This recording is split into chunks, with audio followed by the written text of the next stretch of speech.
月中若有一世界，自月而望地者。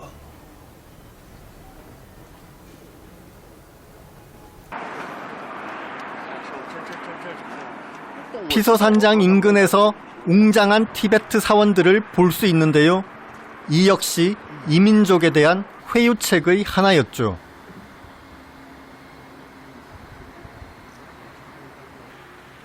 이 사원은 티베트 불교의 스승인 반선의 거처로 조선 사신들은 황제의 명령으로 이곳을 찾게 됩니다.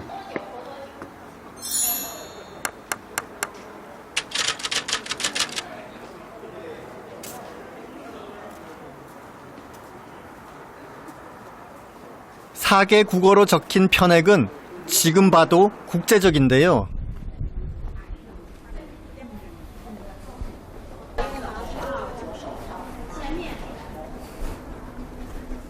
건축 양식 역시 18세기에 지어진 것이라고는 믿기 어려울 만큼 정교하고 웅장합니다. 계단을 오를 때마다 펼쳐지는 새로운 풍경 앞에서 놀라움을 금하기 어려웠는데요.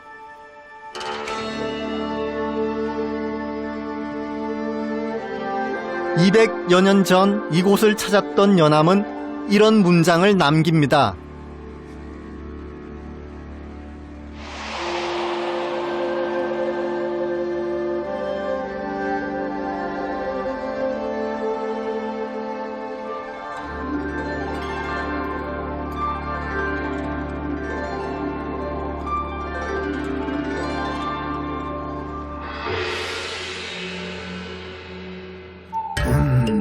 당시 조선 사신단으로서는 티베트 불교 스승에게 절을 한다는 건 상상하기 어려운 일이었죠.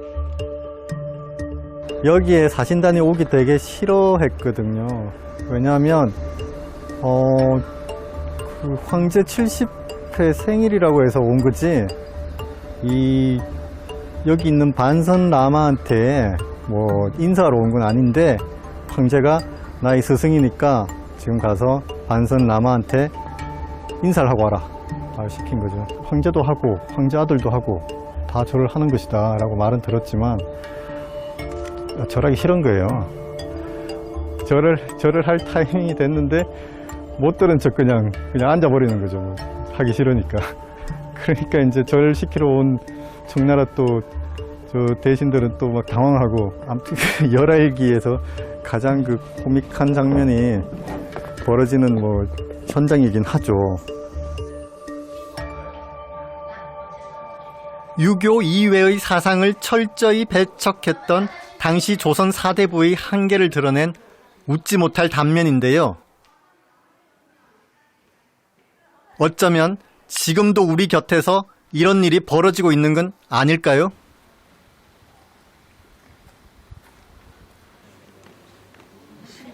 지금도 티벳 승려들을 만날 수 있다는 본영사를 찾았는데요.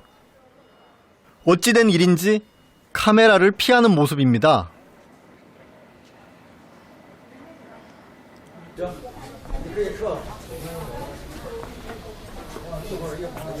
이 사원은 세계 최대 목조 불상으로 잘 알려져 있는데요. 바로 높이 20m가 넘는 이 불상입니다. 청개의 눈으로 고통에 허덕이는 중생을 구제한다는 천수천한 보살상.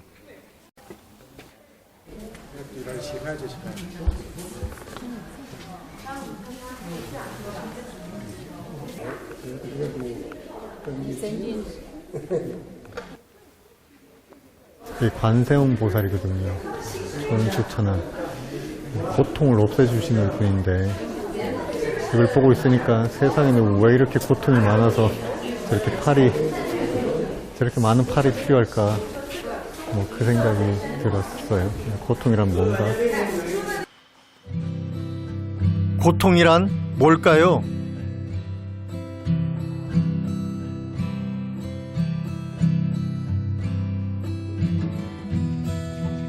누구에게나 자신의 한계를 인정하는 건 가장 고통스러운 일 중 하나일 겁니다. 200년 전 그 역시 조선의 선비였던 연암의 한계는 무엇이었을까요?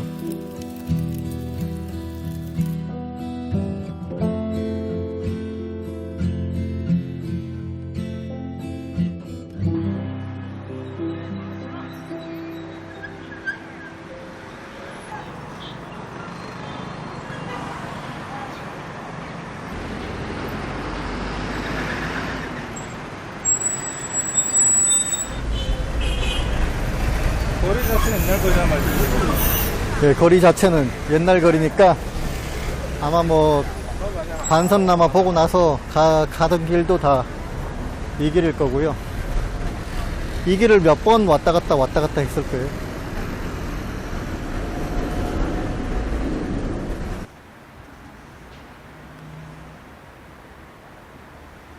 上学 연암을 깨운 건 길이었고 그 길에서 만난 사람들이었습니다. 연암이 묵었던 숙소에서 저도 친구를 만났습니다. 汉文、蒙文，右边是满文，汉文和蒙古文。 대성전 大成殿，这是孔子像，这是过去天子才戴的这个冕旒，这叫冕旒。这冕旒天子才有的，因为孔子呢是为宣王，就是与天子齐名，地位同等，所以他也戴冕旒。 그런데 여기는 왜 은행나무가? 은행나무가 없죠? 杏坛那个有的是象征性的，有那么一个就是孔子讲学那么一个坛儿，这个咱们这没有那杏坛。他了解的很多，问的还很专业，问的很专业。那咱们就到后头瞅一眼就过了。서울에 있는 본산역 옆에 학교를 다녔어요. 네. 문득 그가 열하일기를 알고 있을지 궁금했습니다. 可以说热河日志呢，也沟通了，中韩中国和朝鲜这种古代时候清王朝时候的文化交流的一个很好的纽带。这个纽带呢是鲜活的，是因为呢朝鲜人本身自己的旅行所见所闻，同时呢受到了中国大皇帝的肯定。 그렇다면 연암이 방문했던 시기에 대해선 어떻게 보고 있을까요? 其实乾隆皇帝跟华盛顿是同时期的人，但是我们现在听到华盛顿觉得他是个现代人，那我们听到乾隆就觉得他是一个古代人，就是因为华盛顿领着美国已经进入工业社会和现代社会，所以说呢，看着乾隆时期是盛世，但是跟整个社会世界的潮流和趋势比起来，应该说。 中国当时在乾隆的晚期，已经是表面的盛世，隐藏着巨大的社会上的，社会的，就是停滞不前的各种的矛盾和因素了。 미처 생각해보지 않았던 청나라에 대한 뜻밖의 평가였습니다.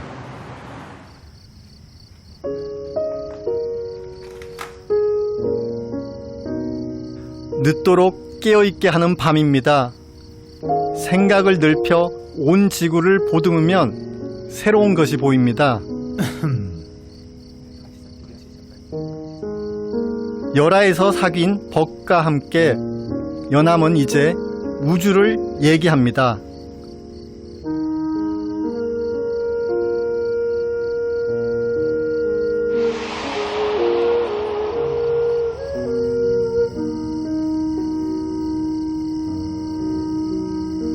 연암은 당연히 자기가 받은 충격이라는 것은 세계가 굉장히 넓다라는 것일 테고요. 그리고 청나라의 어떤 그 문화적인 융성함이 자기 생각하는 것보다 훨씬 더 크다라는 것을 목격했을 것 같아요. 그게 뭐 단순히 어떤 뭐랄까 머리로 이해한 게 아니라 실학파에 속하는 사람들 대부분이 그걸 직접 이렇게 와서 눈으로 확인한 사람들이라는 생각이 들어요. 그러니까 일단 그걸 눈으로 확인했으니까 이 사람들은 바뀔 수밖에 없는 것이고, 그래서 이제 조선으로 돌아가게 되면은 계속 뭐 청나라와의 관계에 대해서는 말을 하지 않겠지만 그들의 실질적인 그런 문화, 과학은 받아들여야 된다라는 주장을 할 수 있게 됐던 것 같죠. 연암에게 길은 곧 스승이었습니다.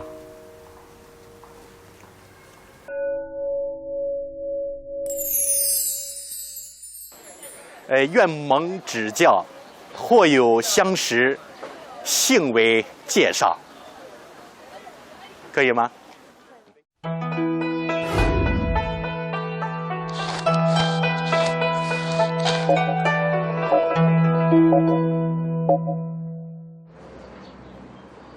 결국 황제의 미움을 사고 쫓기듯 북경으로 돌아온 조선 사신단. 연암이 열하에서 돌아오자마자 달려간 곳이 있었습니다.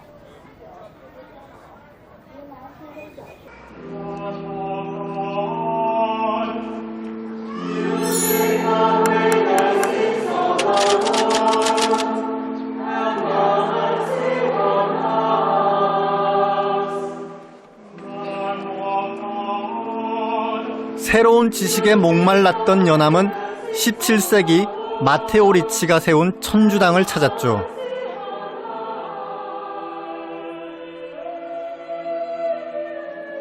천주당은 당시 조선에서 괴물같이 여기며 배척하던 금기의 공간이었습니다. 하지만 실제로 천주당을 둘러본 연암의 생각은 달랐습니다. 조선인들의 편협한 사고가 만들어낸 금기의 진실을 깨닫게 된 연암. 난생 처음 본 서양화 앞에서 그는 부끄러움을 고백합니다.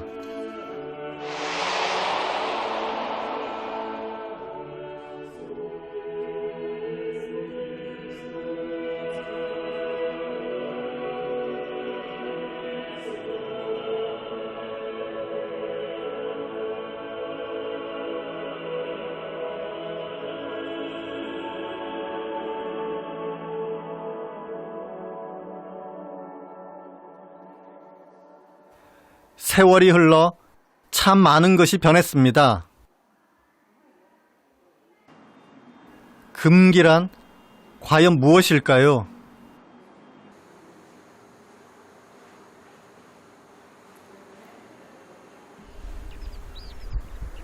오래전 성당의 역사를 알고 있는 한 신부님을 만나보기로 했습니다.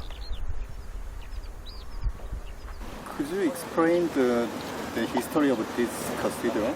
This cathedral, the original church, was built in 1605 by Italian Jesuit Matteo Ricci in this very place.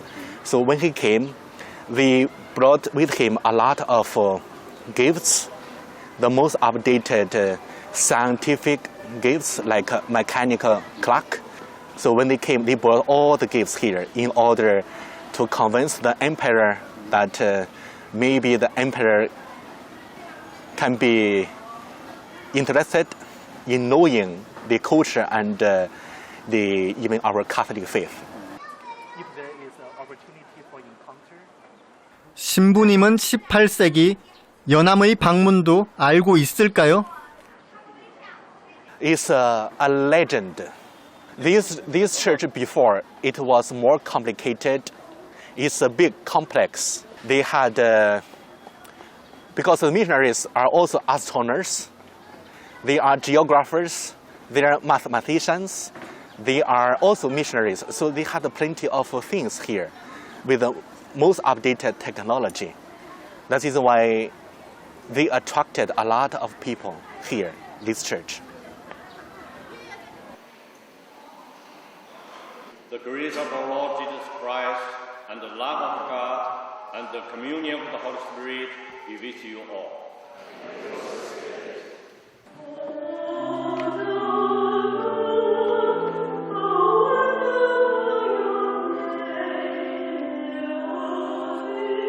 연암은 거리낌 없이 알고자 했습니다.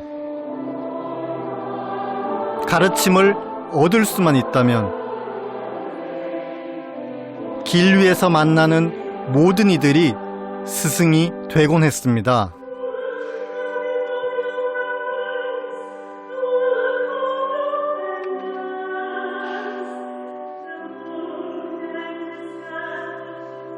청나라보다도 앞선 서양 문물의 통로였던 천주당을 통해 연암의 세계는 더욱 확장되죠. 금지된 지식을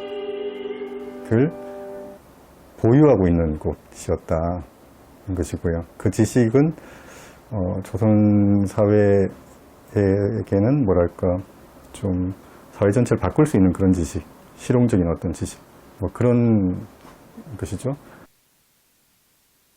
박지원 시대는 청나라에 대한 생각, 반청이라는 게 이제 있고 북벌이라는 게 이제 국가 이데올로기니까 북벌이 아니라 그 청나라를 배우자라는 그 자체가 이제 굉장히 뭐랄까 공공연하게 얘기할 수 없는 말들이었을 것 같아요.